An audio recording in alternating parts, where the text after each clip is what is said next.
होलीपुरा भारत का heritage village. वैसे तो हमारे देश का हर गांव खास है, मगर होलीपुरा को जो बात सबसे अलग करती है वो है इस गांव की हवेलियां, जो कि अपने आप में ही हेरिटेज साइट्स हैं। इस गांव के 38 भवनों को हेरिटेज साइट्स में नामांकित किया गया है।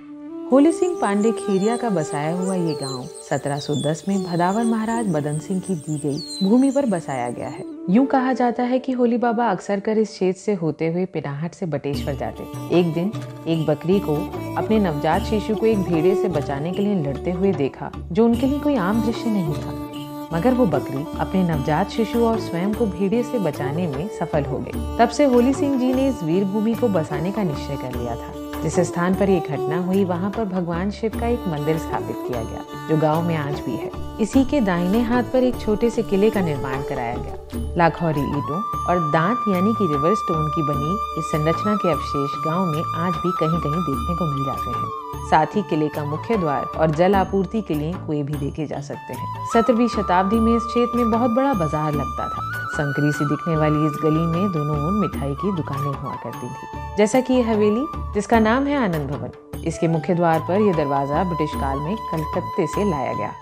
इस दरवाजे पर इस भवन के निर्माणकर्ताओं के नाम के इनिशियल्स भी देखे जा सकते हैं। इस पर क्रूड ऑयल का पेंट किया गया है। होलीपुरा की कुछ सबसे संरक्षित और सुंदर हवेलियों में से एक है यह हवेली, जहां लाल पत्थर धौलपुर और बाड़ी से लाकर लगाए गए। ब्रिटिश कालीन निर्माण के अलावा झरोखों पर सुंदर कोरल्स का काम देखा जा सकता है। एक सुंदर बड़ी छत है जिससे सारा गांव दिखता है और यहाँ का सनसेट भुलाए से नहीं भूला जा सकता। कुछ हवेलियों के पीछे के द्वारों पर भी बेल्जियन ग्लास का काम और शिखावती स्टाइल की सुंदर चित्रकारी देखी जा सकती है। कुछ हवेलियों के द्वार पर सुंदर नक्काशी भी देखी जा सकती है, जिसमें लोक कथा के दृश्य पत्थरों पर उकेरे गए हैं। होली सिंह जी के पंथी का ये भवन, जिस पर इंद्रजीत भवन इंगित है, इसके मुख्य द्वार पर 200 साल पुरानी सुंदर शिखावती चित्रकारी देखी जा सकती है, जिसे देखकर ये लगता है कि इसे हाल ही में पेंट किया गया है। गांव में उपस्थित दामोदर इंटर कॉलेज इस क्षेत्र के सबसे प्रतिष्ठित विद्यालयों में से एक है, जिसे एक समय में छोटा शांति निकेतन भी कहा जाता था, क्योंकि यहाँ पर दूर दूर से विद्यार्थी रहने आते।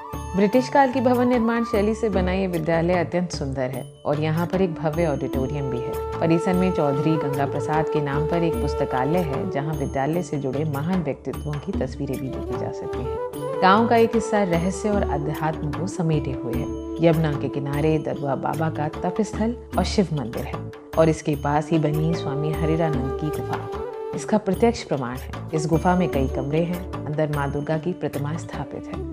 ऊपरी सतह पर बने कमरों में स्वामी जी की प्रतिमा, उनकी पहनी घड़ाव और उनकी तस्वीरें देखी जा सकती हैं। स्वामी जी को माँ अन्नपूर्णा की सिद्धि थी। नदी के किनारे पहुंचते ही एक आंतरिक शांति आपको अपने में समेट लेती है। आप भी अगर इस सुकून का अनुभव करना चाहते हैं तो आगरा से महज 1 घंटे दूर उत्तर भारत के इस अनूठे हेरिटेज विलेज में जरूर घूमने आए।